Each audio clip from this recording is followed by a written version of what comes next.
Australians all, let us rejoice, for we are one and free. Are we? Ladies and gentlemen, Australian policymakers and strategic commentators are currently focused on the potential for geostrategic tensions in our region to lead to conflict. This morning, we're asking if there is an Australian identity or a set of values that we all think are worth defending, and whether that sense of identity is cohesive enough to withstand what may be coming. Should we be worried that some of the non-traditional security challenges we face, climate change, economic stagnation, political polarisation, foreign interference and extremism, have the potential to tear at the ties which bind us together? I'm going to ask each of my speakers to begin by addressing a question. I think we all understand we're going to try and keep that to about 2 minutes each. And in doing so, I'll introduce them. The question's this: how important actually is this topic? Why should we be talking about national identity in the context of national security? Asmi Wood is a professor at the ANU Law School, a barrister and a solicitor. He supports the ANU College of Law Indigenous program and has directed the National Centre for Indigenous Studies. What do you think, Asmi? Why is this important, or is it? Good morning, everybody, and thanks very much for having me here. I'd like to acknowledge that we are on Ngambri and Ngunnawal land, never ceded, and sovereignty was never ceded at all by our people. It is an important question, but the question is, who is this plurality of we that we are talking about? Leadership was a big issue that came up, and because Indigenous leadership is not really valued or recognized, can I give you an example of after the referendum that we had? A lot of lies were told, and that's politics, I mean, it's dirty and people do horrible things. But do you know when the referendum was lost, what the Aboriginal leadership told the Aboriginal people to do? They said, keep quiet for 2 weeks. Don't talk when you're angry. Don't talk when you're hurt. This is the kind of leadership that kept this continent safe for 80,000 years, 60,000 years, who knows? We say time immemorial. So when you're looking for leadership and identity and all of that, as the minister spoke about Uncle Noel Pearson's words, I encourage you to look towards the wisdom of the longest living cultures on this continent. Thanks very much, Asmi. Wesa Chau is Public Policy Director at the Multicultural Leadership Initiative. She's on the advisory board of the National Foundation for Australia-China Relations and on Victoria's Anti-Racism Task Force. Her research has focused on the Asian diaspora's contribution in philanthropy, leadership, cultural diplomacy and politics. What do you think, Wesa? Yeah, so I also want to acknowledge the traditional owners and pay my respects to the elders past, present and emerging, and acknowledge that the land was never ceded as well. And I think just drawing back on the Assistant Minister's comments about the 3 pillars, I think my focus is really on the multicultural communities. And in working with the Chinese community, particularly at the time when the tension between Australia and China has been very challenging, during that time, there's a lot of angst within the community about what they can say and what they can't say. So when we talk about national identity, for many Chinese Australians, it didn't include them. And self-censoring was also very real within the community at the time, because the space in the media and also in Parliament, the discussions in Parliament was also not safe for Chinese Australians. So I was one of the 3 Chinese Australians that was asked to publicly pledge loyalty to Australia. So it is incidents like this that makes it really challenging for people to feel belong in a country where for some of them, they were born here, and this is the only country they've known. But yet to be seen as, people who don't belong makes it really challenging to have that conversation and to have the national identity conversation to feel like that they actually reflected in that conversation, especially when you listen to the media, when you listen to national conversations, it didn't really include their point of view. And so there's no trust. When there's no trust, it's really hard for certain members of the community to actually be accepted and actually accept that national identity to be part of them. Thanks so much. Allegra Spender MP was elected in 2022 as the independent member for Wentworth on a platform of climate action, political integrity, future-focused economic reform, gender equity and decency. Allegra has a background as a business analyst and as a policy analyst within the UK Treasury. What's your perspective? What's the perspective from Wentworth on this? Look, I think Wentworth has one of the biggest Jewish populations in the country, probably the biggest population. So when I think about social cohesion and how important that is, I think a lot about that and my community, and the fact that, speaking to university students now who feel who hide their Jewish identity at university, and I think in feeling the sort of need to dissociate, actually step away from places like that, and that as a child of a migrant, as a person who identifies as with those three pillars of Noel Pearson's Australia, I find that deeply concerning. So social cohesion is absolutely critical. We had the Shadow Defence Minister quote Beowulf. I'm going to quote Philip II of Macedon, father of Alexander the Great, who said, whose strategy was divide and conquer. And I think that is critical when we think about, is national or social cohesion, national unity important? Well, absolutely, and it has been for thousands of years, because when we are divided, we are vulnerable. And I think we have, there are themes out there globally, whether it be, climate change and the impact that has, geopolitical tensions, of economic stagnation, all those areas drive sort of division. Then you have the sort of technology advances, which are also driving those three Ps of populism, post-truth and polarisation, which are, I think, deep threats to Australia. And I think, so there are many factors that I think both externally and internally that are driving against social cohesion. But if we do not maintain that social cohesion and national identity, then we are even more vulnerable. Thanks so much, Allegra. Afeeya Akhand is on the National Security College's Youth Council and is a researcher at the Australian Strategic Policy Institute. She attended the 2022 IMF and World Bank Group annual meetings as a Global Voices scholar and represented Australia at the 2022 QuadMin Emerging Leaders Dialogue. A young voice. Afeeya, what do you think? I mean, I feel young, but at the same time, I also feel quite aged, especially working at Asmi and the sort of issues that we do look at. I think for me personally, and quickly also I'd like to say Eid Mubarak to all who are celebrating today. So Eid al-Fitr signifies the end of the holy month of Ramadan for Muslims around the world.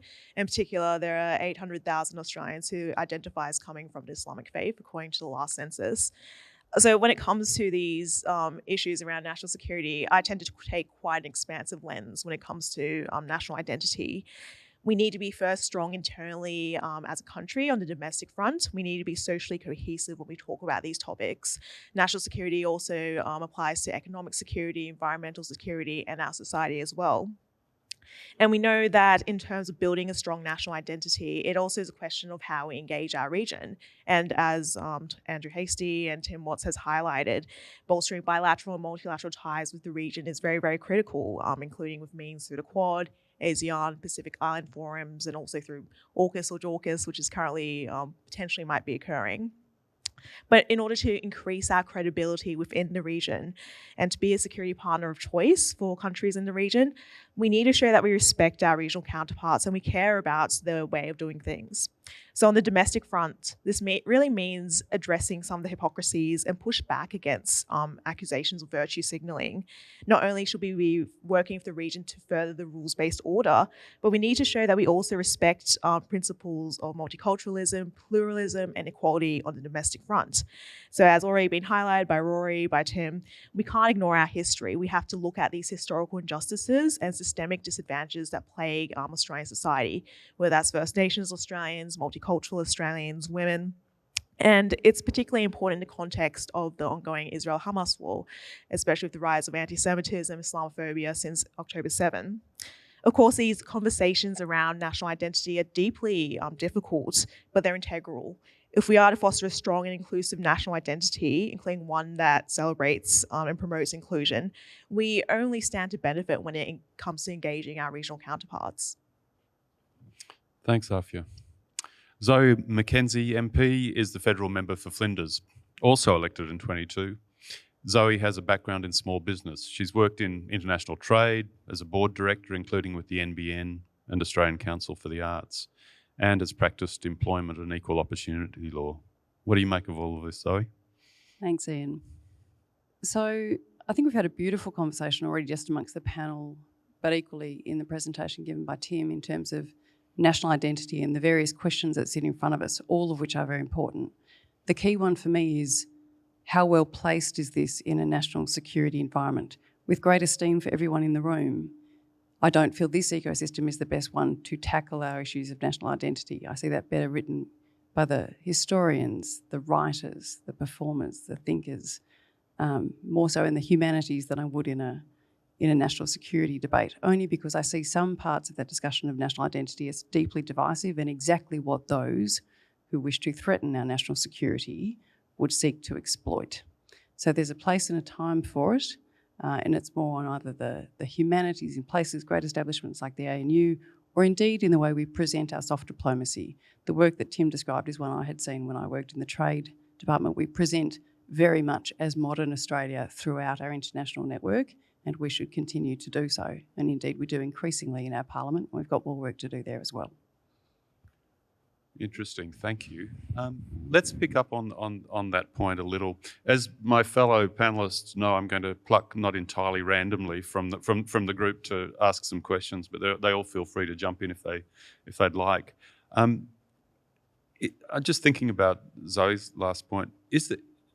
And it makes me think: is there actually a concept of national security that we can all agree on? Asmi? I'm not really sure, to be honest. They say nationalism is the last refuge of the scoundrel. So, when you talk about values, people say these are Australian values. But if you go to Indonesia, they have the same values. They're human values. And when people try and nationalize it or sequester these kinds of human values and then demonize the other side, the question is, what is security? All human beings want to raise their children, love them, care for them, provide an education as best they can, and live so that we can develop as in an intellectual and a spiritual kind of way. That's what we want. And all human beings want that. And if all human beings or most human beings can have that, then we will be secure. A unipolar world, I'm not sure how it'll work. Countries rise and fall not because anybody wants them to, but because nobody else can stop them. And you see civilizations rising and civilizations falling. Again, I turn back to the Indigenous people of this continent, who, of course, we had fights and we had conflicts and stuff like that, but because there were stylized wars, stylized conflicts, you get people living largely in peace with their neighbors. And I guess this is what we want. Of course, we live in a world where we have terrifying weapons. I'm not really sure. This is not my area. I'm a lawyer. I don't really understand a lot of this stuff. But I do understand that all human beings want the same kinds of things. And if I give my neighbor what he or she wants, then he or she is likely to reply in kind.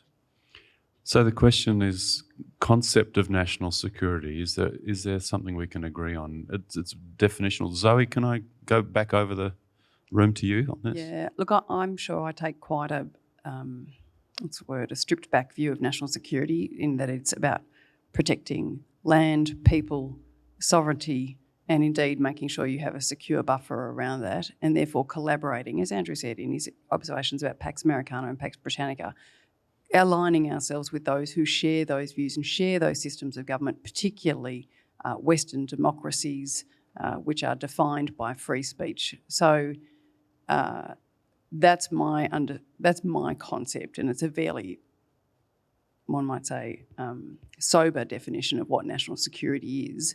But that is the end that we spend a lot of time thinking about in terms of defence expenditure, the architecture of the nation, the collaboration within our region. So, of course, there are broader versions of that, but this is the version of it that we spend a lot of time in that other place across the lake thinking about and funding. Wesa, what do you think of this point? I think if we don't have a backdrop of racial inequality, the conversation might be a little bit more different. But at the same time, when we think about communities being, discriminated against and not feeling belong in their own country, the conversation becomes a little bit more complex, because when we think about different values, so even just taking, for example, we want to be free, like we want a free society. Now, people would agree with the term free, but then when you really drill down to the practicalities, for certain communities, they might not be free. So when I talk about, for example, with the Chinese community, during the time when the tension was very high, self-censoring was real. So it wasn't free for them. It was free for people who agree with the mainstream conversation about China, but it's not free for people who might have a different view. They might not necessarily be, on China's side, but they have a more nuanced perspective of, what's happening. But that conversation is not being reflected. And I even had, for example, international students from Singapore who had a, completely different perspective on what's being discussed at their university, but couldn't talk about it because they feel like their perspective is not accepted in the classroom. And this is not even, a person from China. It's people who are in our region who might have a different perspective on our conversation on national security, but it's not, accepted and not being able to freely discuss their point of view. And I think we need to have those conversations and be able to accept some of those different views so that we can form and actually knowing what our region is thinking as well. So obviously the government might have engagement with the region and the governments in the region, but then we also need to know what the people of our region is also thinking, and they might be different from what their governments are thinking. Thank you. Look, let's drive closer to what I think is at the core of this, the intention here. Defending ourselves presumably requires some level of consensus about who we are, what we're defending, our principles, our values, our way of life. Can we agree on a sense of national identity for Australia? And maybe if I can add a question to that, what are the risks? What are the risks to a sense of unity that we see? So, is there an agreed sense of national identity, and where are the challenges to that? Allegra, can you start us off on that? Look, I think back to the citizenship ceremonies I am involved in, but it's one of the joyful parts of being an MP. And I have to read out a statement as part of that, which is about becoming Australian. And, you know, a few pieces, a lot covers effectively Noel Pearson's words about the sort of three threads of Australia's history, of our Indigenous history, of our democratic institutions, and of our multicultural Australia. And there's this piece about, you know, equality, you know, again, you know, and your equality based on, you know, sexuality, ethnicity, you know, disability, anything, you know, you're all equal in front of the law. And there's sort of two pieces I think are really key to it. One is our diversity is our greatest strength. And I think that is, if I was going to say what is the value of Australia, what makes, I think that kind of comes, I think, to a sense of what it is to be Australian. And then the other big one is the idea of a fair go. And I know those are trite and, you know, overused, but I do think that there is I guess those are the closest I think I come to a sense of what are the values of this country that we sort of align around. And, you know, when I look at, you know, the conflict overseas and, you know, how difficult that is, I think I come back to, you know, what do people agree on? And that is that, you know, many come to Australia because we as a diverse country can work together. And I think that's something that I think a lot of Australians hold on to, even when they have strong views about, you know, what is happening overseas and different perspectives. So I think when I think about what it is to be Australian and what we can build on, I think it is that sense of we come to Australia to show how diversity is not disunity, but diversity can actually create greater unity in the way that, you know, a team which truly embraces diversity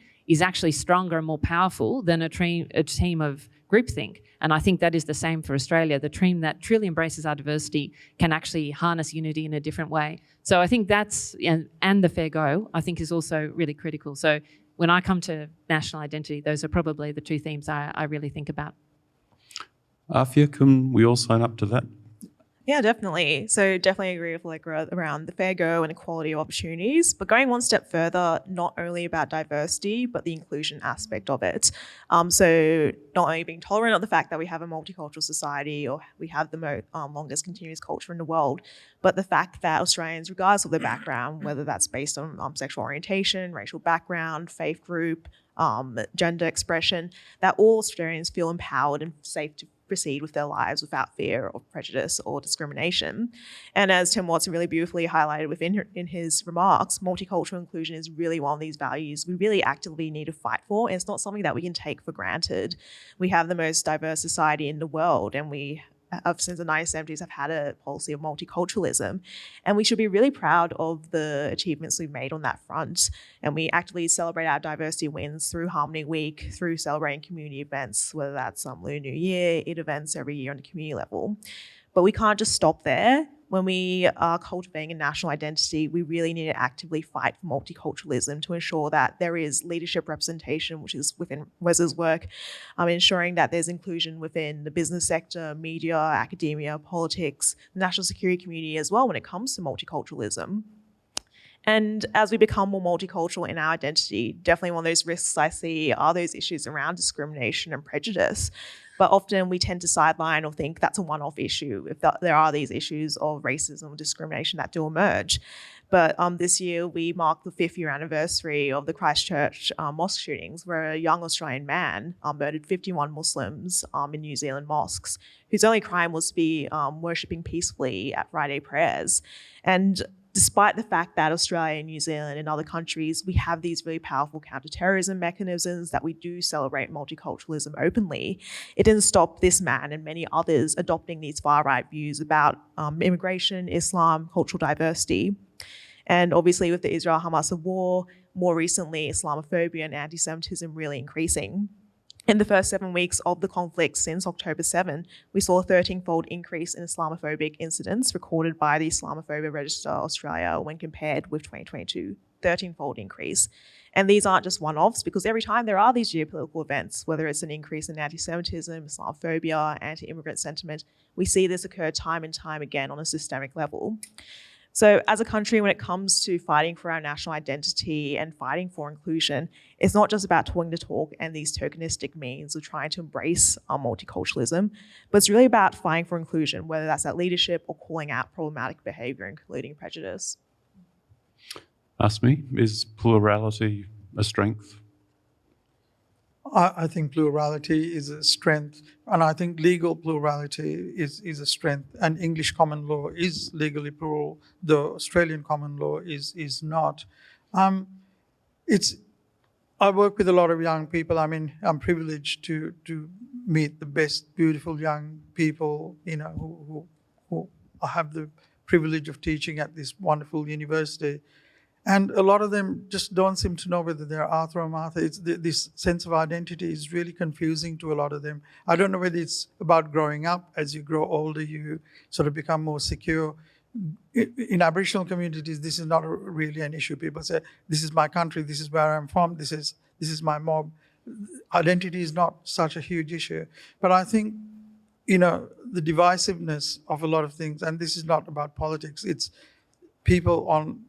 I live on College here, and we were watching the news. A beautiful young Jewish woman who voted for Allegra from her electorate, and a young Malaysian woman, Bahasa Melayu-speaking woman, were sitting next to each other, and there was this soccer match where somebody did a Nazi salute, and both of them were shocked, and then both of them looked at each other and laughed and said, "Oh gosh, that's so scary that these guys are doing this." And, you know, there is no anger or hatred. You know, it's a common thing and that young man, I mean, I don't know why he did what he did. He was probably 19 and needs to grow up a little bit.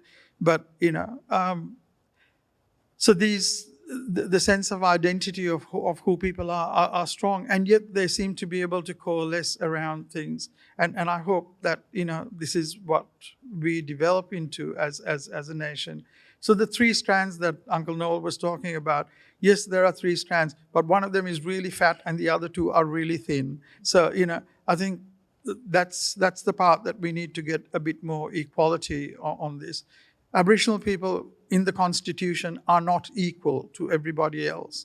That needs to change. I mean, this was a document written by the founding fathers, you know, in the 1800s, late 1800s, and yet the provision that allows Parliament to make laws, you know, against Aboriginal people, and as Justice French has said, it has only been used against Aboriginal people since '67. That these things need to change. When we have legal equality, when we have that, then I think we can all say, look, we are equal, and then start working together.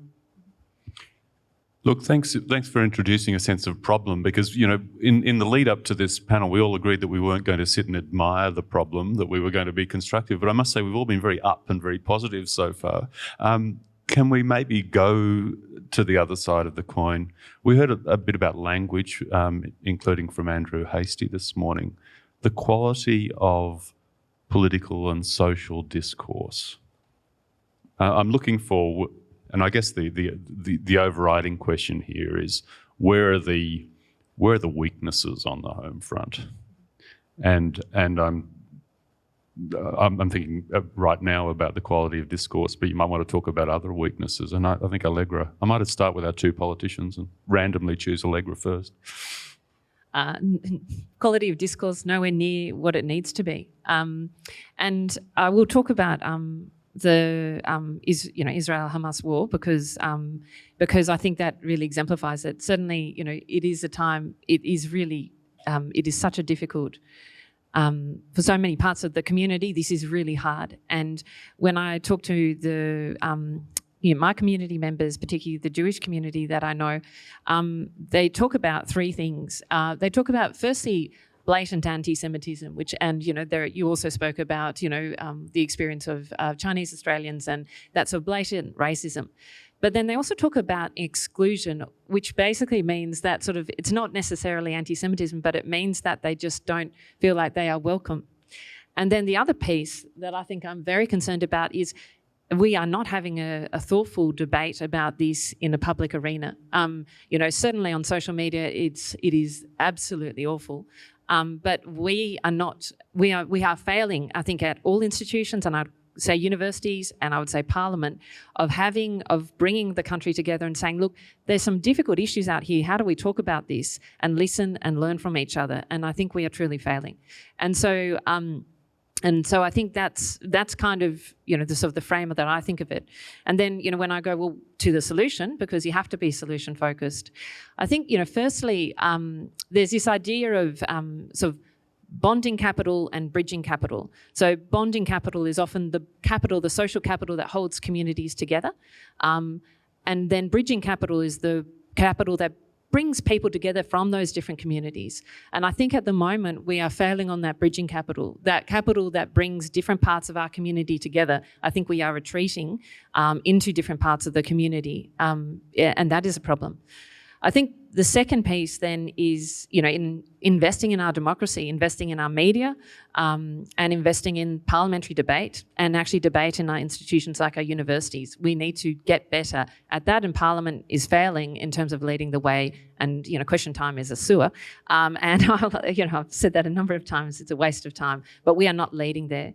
And then finally, I think the other piece is also about economic growth. And I'll talk about the economy because I think often when people think about unity and national unity, they think, so the economy is separate to this.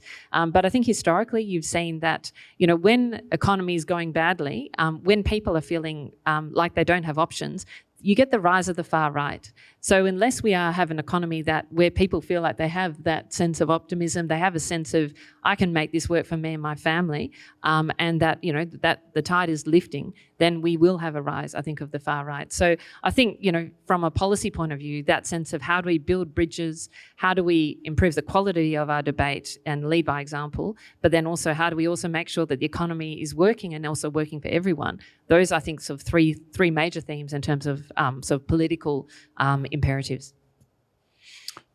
Weaknesses on the home front, Zoe. I don't want to confine you at all, but I just recall that Andrew Hastie spoke this morning about the importance of clarity of language, and he referenced a criticism that had been made by Foreign Minister Wong at the dinner last night about the leader of your party. Oh, I didn't go to the dinner last night. I never go to anything that might be fun, so sorry. One thing I should say about what Andrew did say and refer back to it is his request to all of us that we be far more honest about the threats that we face. I said on PJCIS, and I'm constantly amazed by the extent to which we do not have a public discourse about the threats we are facing, and then we wonder why businesses, universities and others do not respond. So you hear Mike Burgess say this regularly. I explain what's going on at his national address and then no one changes their behaviour because they haven't felt that it's part of their own backyard. We must be much more transparent, without giving the game away, of course, as to what the threats are and what we do about them. And then we must have a much more frank conversation about the fissures, the risk lines we have within our own system, whether it's the civic architecture, the way Parliament functions, but equally the world in which we live. We often talk about the importance of free speech in this country, and yet we do not be honest about the fact that there is no actual fair, open, transparent market about information. Invariably, the information, may I say, Asmi, congratulations that you had students watching the news, right? I can't find anyone under 20 watching the news except perhaps the lovely young man from my electorate who's studying here. We don't have young people watching the news. Their lives are fed to them by autoplay algorithmic design. We don't know what they're missing for. Yesterday, Beth Sanner told us that there had been 2 Republican chairs of committees in the US Congress where the congressmen are getting their information from Russian misinformation being pushed through evening debates on television. So free speech, terrific, but let's be honest about whether we are actually dealing with an open market. And then if we want to say you're allowed to have the algorithm, it's kind of like having drugs in sport. Let's have the drugged Olympics and the non-drugged ones. Let's have somewhere where at least you can get the information so that you can be informed if you want to, as opposed to having a very perverted, force-fed version of it, which leads exactly into what Allegra was saying about the anti-Semitism we saw. James Patterson did an excellent piece amongst other senatorial colleagues last year on social media and foreign interference. And it basically said, this is what can happen given the platforms we have now. We can turn up or turn down patriotism. We can turn up and turn down trust in institutions. Well, who knew it had already happened until the 7th of October, when all of a sudden we saw an explosion of anti-Semitism. And I thought, what? I didn't realise this had already happened. And so we must be honest that the current way we get information, the information we are fed, is absolutely not a pure and full market supporting one of the most important interests we all share, which is one of free speech. So plenty of weaknesses at the moment. Thank you. Wesa? Yeah, I just wanted to add to what Zoe was saying about social media, and because when you really think about it, if people are not actually watching the news in a, most people are not watching the news and not actually getting information from one source of information. What happens is if people don't feel included in the narrative, they'll stop listening. And what happens is they will then go and find sources that reflect their views and reflect their, their views of the world, and that divides the community even more. So when we think about inclusion and when we think about, especially when we think about national identity, we're trying to look for the common, right? We're trying to look for something that is one. But then when their conversations and their views are not reflected in those conversations, that's when the society is divided, because they'll look for other things. You'd like to come into Asmi? I really enjoyed the Honourable Shadow Minister for Defence's call for the good use of language and how we need to be careful about this. So people talk about democracy and people being elected. So Hamas was elected by their people. That was a democratic choice. I don't know how good or how proper it was. I just have no idea. But I know that they were popularly elected. But when we conflate their military wings with their political wings, I think we do ourselves and our children a disservice. I think it's good to be able to use language. English is a beautiful, rich language. Why don't we use the full extent of it and not conflate things when we have to? So I don't know whether the conflation is for politics or not, but if we are principle-based and say, look, people who commit crimes, whether they're from the military wing of Hamas or whether they're from the IDF or from Timbuktu, they will be prosecuted to the full extent of the law, and not talk about things in a sectarian kind of way. And I think this helps our students. I know that our Jewish students and also our Muslim students really struggle with this issue. But, our Jewish students and our Muslim students pray together. They do Shabbat together, and some of them are celebrating the festival today. So, I mean, this is a good thing that young people are doing. I think older people need to follow what young people are doing. Somewhere along the road as we grow up, we become horrible, I think. Speak for yourself. And speak for myself, yeah. Okay, I am speaking for myself. I mean, you look at the parties and politics. You think, when we hear the minister, and with respect to you, Shadow Minister, you think that the war is in Australia. They're fighting each other. I thought the enemy was overseas. So, this is what our kids see, and we don't want them to turn off politics. These are bright, smart people. We want them to go into politics. Thanks, Asmi. I really would like to carve out about 15 minutes and perhaps even more for audience Q&A. But before we go there, I just want to ask one question of Afeeya. You've written quite a bit about our national projection and how effective that is. How do we improve? How do we get closer to that ideal that Tim Watts spoke about earlier this morning in terms of our national projection? Yeah, definitely. So as already identified by Tim Watts, we're an Indo-Pacific country with a highly multicultural society. So let's leverage and further build our Asian literacy to engage with the region. So the research, it shows that it's a lot easier for children to learn languages than opposed to adults. But at the university level, such as at ANU, there are a wide range of languages offered. Well, you don't necessarily see that in primary schools and secondary schools, that investment in language learning. In 2021, for example, only less than 10% of Year 12 students were studying a foreign language. When it comes to engaging with the region, according to DFAT, we need to be investing more in languages which are termed as national strategic priority languages. So those are the languages of Arabic, Bahasa, Mandarin, Japanese, and Korean. But when it comes to building Asian literacy as well, we have already an inbuilt advantage by the fact that not only can we be training the next generation, but looking at diaspora communities as well who often have these intercultural linguistic skills already. The last Australian census showed that over 22% of the Australian population spoke a language other than English at home. And those top 3 languages were Mandarin, Arabic, and Vietnamese, which are all languages integral for engaging for our region.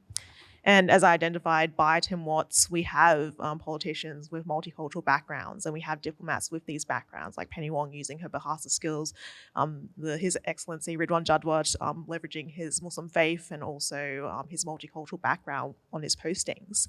So definitely there is a lot we can do in terms of building our national influence, but as I mentioned, it's not necessarily just taking for granted that we do have this multiculturalism, but it is about leveraging that specifically by showing multicultural communities that we do value their skills when it comes to national security, and that there is a future beyond just at the community level using your language skills and your intercultural skills, but that is really valued when it comes to projecting our narratives and investing in the next generation as well when it comes to education, scholarships such as the New Colombo Plan, highlighting that there are opportunities to use those skills as well. Thanks, Afeeya. All right, over to the audience. I've been given permission to eat into your morning tea just a little, only a little, and I already see a hand here. Are there mics or... There we are, just behind you. Thanks. Thank you so much. Tamerlane Beasley from Beasley Intercultural.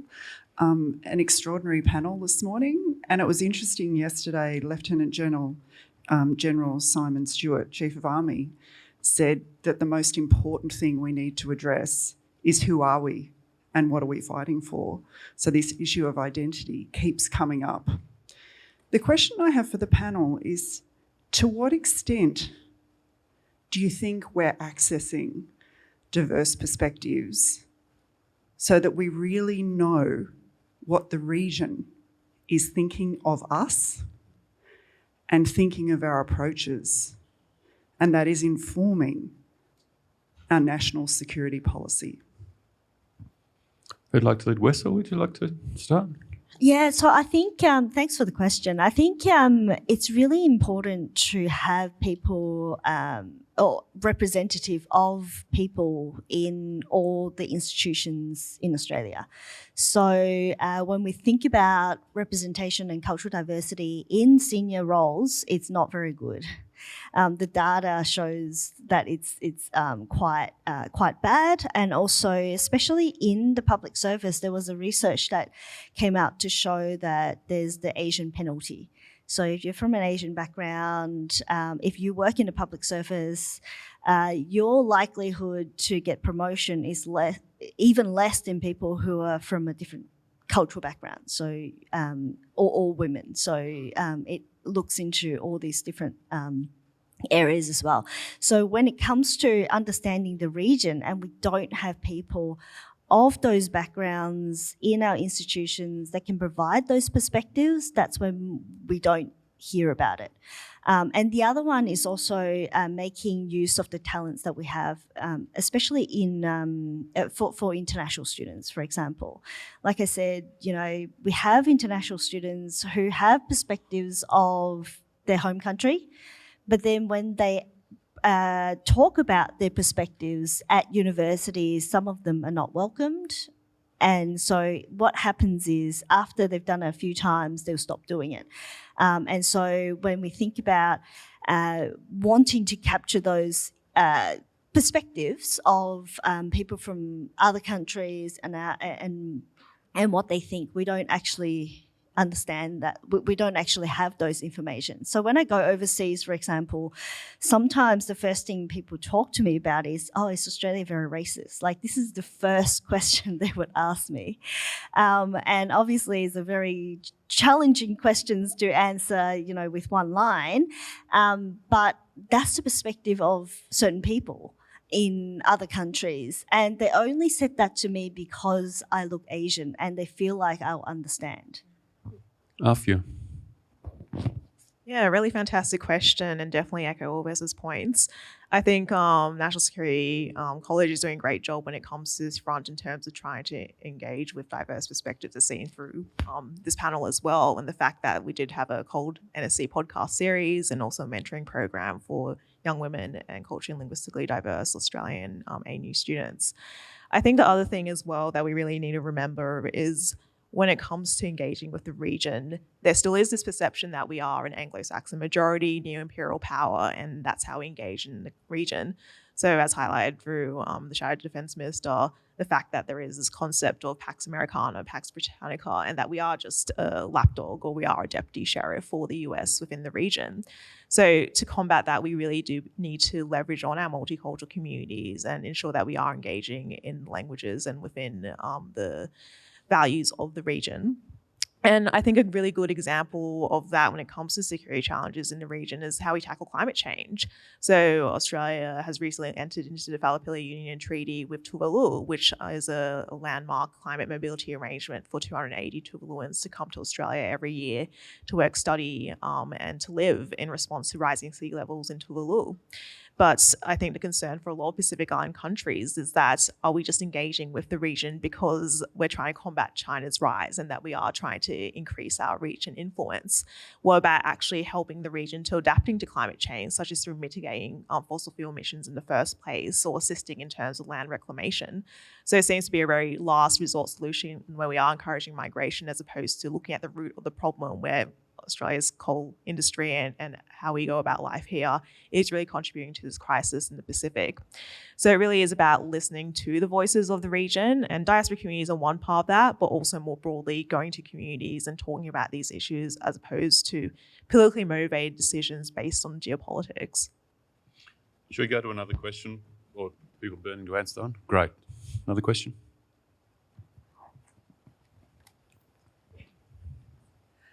Hi, I'm Susan Harris-Rimmer from Griffith University.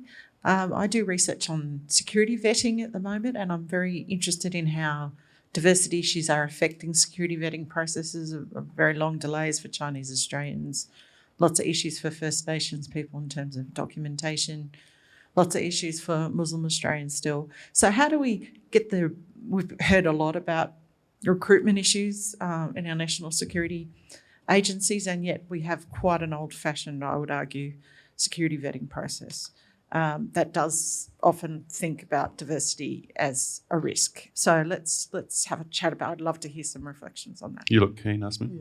Yeah. Hello, Susan.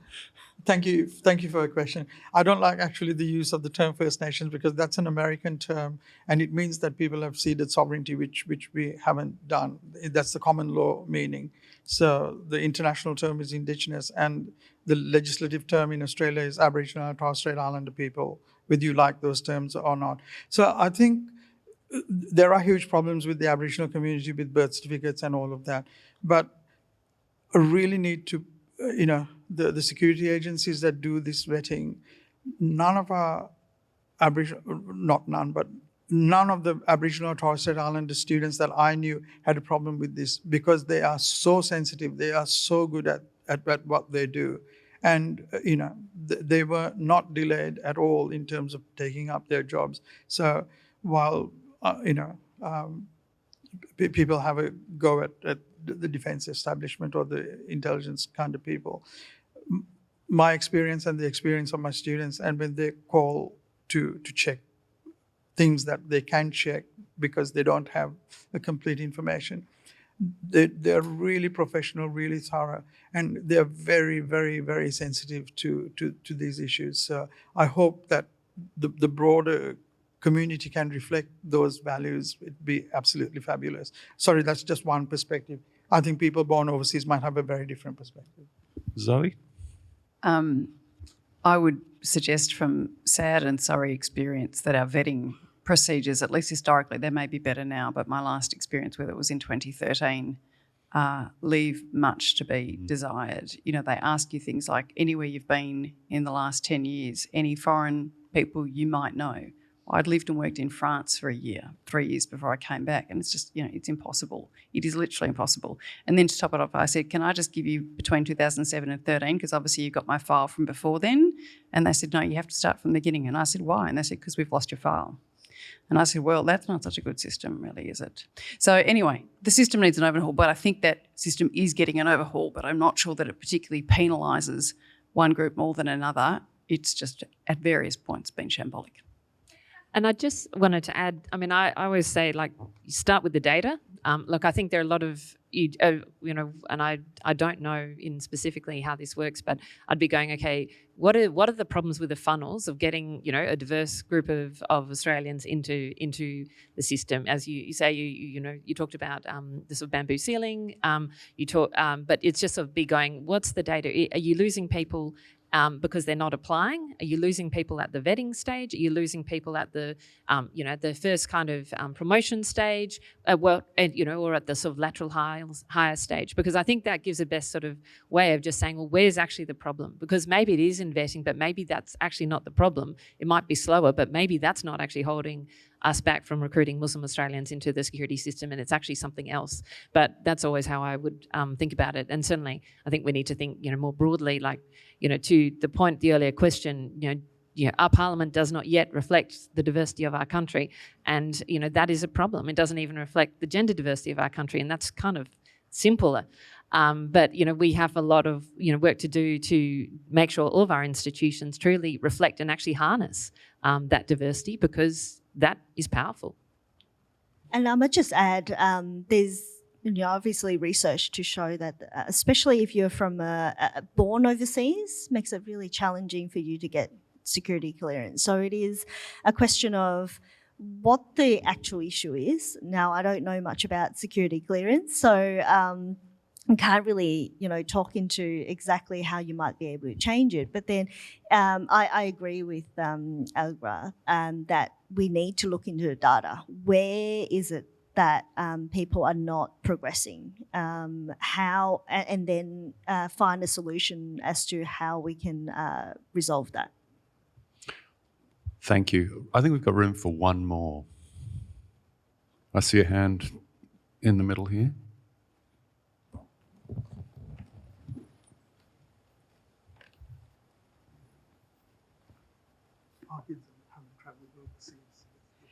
Thank you very much, everyone on the panel. Eleanor Fogarty from Department of Industry, Science and Resources, and I'm also an undergraduate student here at the ANU doing security.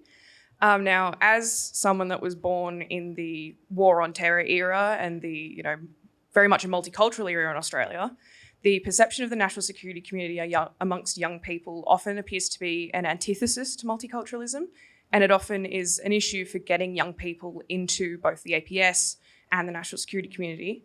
Now, clearly that's a problem if we have, you know, our wonderful colleagues here who've been in the national security community for 10 years, they're going to age out and we're not going to have anyone to replace them unless the national security community is seen to be more multicultural.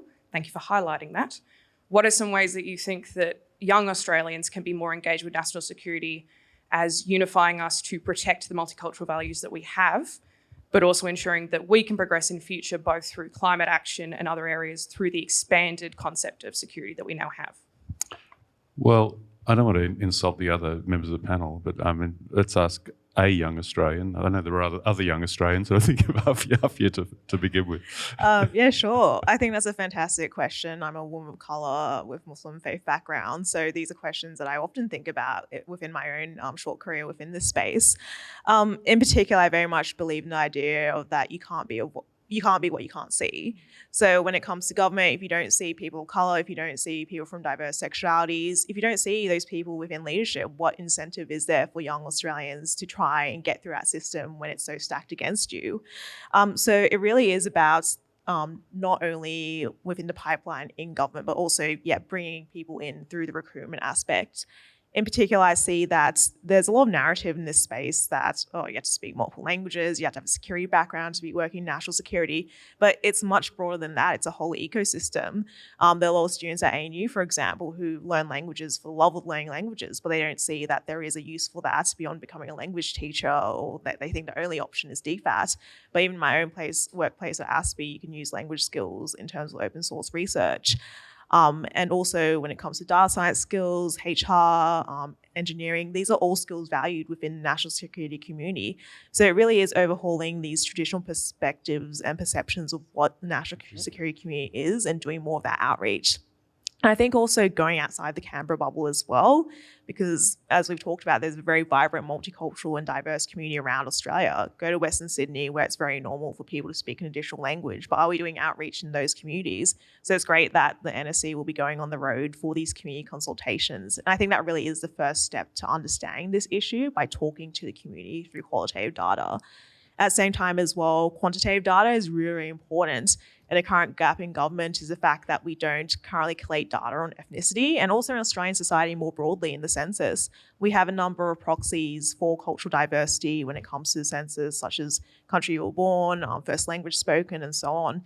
For me, I was born in Australia, my first language is English, but my ethnic background is not necessarily captured in census data. So when it comes to looking at the public service, when it comes to looking at national security, we really need to ensure that those metrics of diversity are captured. Of course, there are reasons people might not want to identify their background, but where possible to encourage this collation of data, which is the first step to understanding the problem, and through those community consultations and qualitative insights as well, to really make that more robust. Thank you. Wesa, last brief word. Yes, I just want to say, like, there's a lot of decision makers in this room. So I think one way to do it is really for everyone in a role that enables them to think about diversity in their hiring, and also credit to Rory and the National Security College that they've put effort into diversifying the panels, and I think that's really important. And without that, we can't have this frank conversation and have different perspectives on these issues as well. You've just stolen my final point. But look, I think that's right. I think that the quality and diversity of this panel is quite extraordinary. We could go on forever. Hopefully people will be hanging around for morning tea and be able to engage further. But I think the quality of the panel and diversity has been reflected in the discussion, and I want to ask you to join me in thanking them.